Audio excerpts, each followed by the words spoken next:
My name is Samira and I co-founded Project REY 3 years ago. Yeah, I'm Pofo by name and I'm 19 years of age. What schooling did you complete and which high school did you go to? Okay, in some senior high school. Okay. How long have you been in REMAR? Okay, actually 15 years now. 15 Okay. years. And why did you join Project REY? Okay, so I joined Project REY because I find it interesting because it can help, first of all, be able to reduce my temper, and also comes to the project of IT, I'm able to, now I'm used to the system, of which first I was not used to the system, like creating a software, Microsoft software, and able to multitask and also escalate when it's an issue. Yeah. Okay. And how has your life improved since you've joined Project REY? So my life has improved when it comes to typing experience. Now I'm good in typing, and also I've been able to multitask as well. Okay. So that is my life. Okay, so thank you for coming today to interview me. So, This is REMAR? yes, this is REMAR's children's home, the Tema home. So what inspired you to take on this project? So, a personal connection of mine really evolved into something so much more. So in Nigeria, I was involved with Girl Scouts, and through Girl Scouts, we would visit many orphanages by organizing food drives and clothing drives. In one of these drives, I met a 13-year-old who was rehabilitating from substance abuse. That left an indelible mark in me, and I wanted to help others going through the same challenge. During my DP year, I took over Project REY completely. I really wanted a chance to contribute positively to my community. Through research, I found a pressing need to support in the rehabilitation process. Because of this, I found REMAR Ghana. REMAR is an NGO that's active in 70 plus countries, which helps in the rehabilitation of teenagers with previous drug abuse or orphans or have families that aren't able to support them. I wanted to be a positive force in the lives of these youths by giving them a chance to build a better life for themselves. Is this a solo project or you collaborate with someone? So me and my sister actually co-founded Project REY about 3 years ago. And since she's left to college, I've expanded it to be so much bigger than it was when me and her first created it. So I had many friends from school come and join a couple of times, volunteer a few times, but none of them really sticked. But once I expanded Project REY to other locations in Ghana, not just the Dansoman home or the Tema home, but many more homes here and in Liberia, I decided I really needed more help and support. So from this, I scouted out 3 volunteers from another international school here in Ghana, and since then they've been volunteering and helping me with it. As I've grown up amidst the vibrant cultures of Africa, I've witnessed the continent's beauty and potential.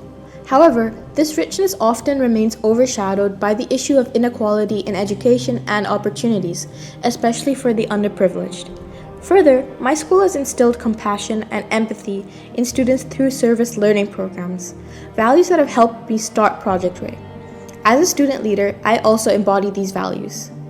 While researching, my sister and I came across rehabilitation of people on the margin of society, REMAR, in Ghana. When we first met Pastor Valentine, director of REMAR Ghana, our discussions highlighted the core issue that rehabilitated youth often fell back into drug abuse due to lack of positive prospects. Recognizing this urgent need, we felt the profound responsibility to address the gap. Thus, Project REY was shaped with the objective of breaking that cycle of relapse and giving these teenagers in the age group of 15 to 19 years old opportunity. My first step was to visit the headquarters here in Ghana and meet with Mr. Isaac to talk about the boys I would be teaching. He told me about their backgrounds, and next I visited the boys myself and learned about their aims and interests. Then I discovered that they also had technology-related interests, same as me, which really inspired me. From this, I decided I really wanted to make a technology-centered curriculum for them to learn.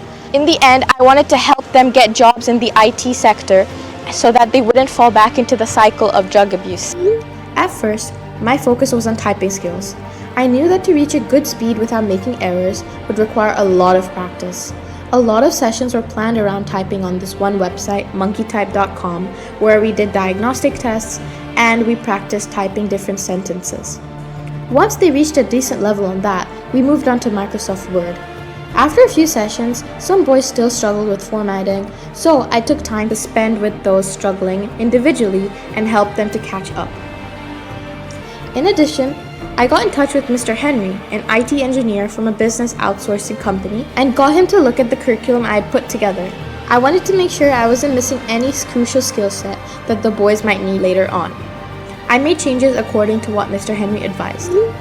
This course was designed to teach media literacy and computer literacy to adolescents in the age group of 15 to 19. I also talked to the mentees, and any suggestions or improvements they thought would be beneficial to the course I was teaching, I implemented while teaching a new batch of boys. When I first started training the teenagers at a new location, there were many challenges. I felt that some of the boys weren't serious. They didn't seem interested and were often distracted. It seemed like they were missing their Saturday soccer games and weren't thrilled about me being in training instead. Honestly, I sometimes got frustrated. I was spending a lot of time on Saturdays when most of my friends were out having fun. My mom helped me put things in perspective. She reminded me that these boys come from extremely difficult backgrounds and deal with challenges every day just to get by. I understand that I just have to be patient, try to motivate them, and encourage participation. I also noticed that the laptops weren't enough, as I used a lot of time for the boys to take turns in between practice. Because of this, I organized a laptop drive where I got 9 laptops and they were donated to the different REMAR houses. Quite frankly, it took a lot of hard work, determination, and willpower, juggling between my school, my personal time, and teaching my mentees. I used to have the sessions on weekends, as both I and the boys had attended school on the weekdays. Whenever any of my class friends would volunteer, I would brief them beforehand. After quite a few sessions, I could feel the comfort and connection growing with the boys. They started looking forward to the sessions. It was as if they now started to develop a trust with this project that it could really bring a positive change in their lives. Although it was not clear if they will be able to get a job, they were definitely learning a skill set which was indispensable in today's world.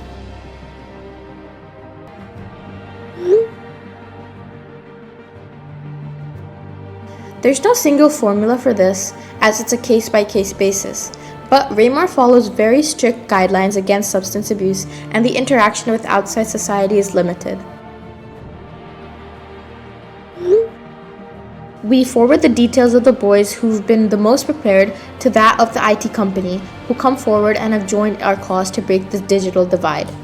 The company interviews these job aspirants, and if they clear the interviews, they recruit them. These teenagers then undergo extensive on-job training before becoming permanent employees. I am Lamfia Kaba.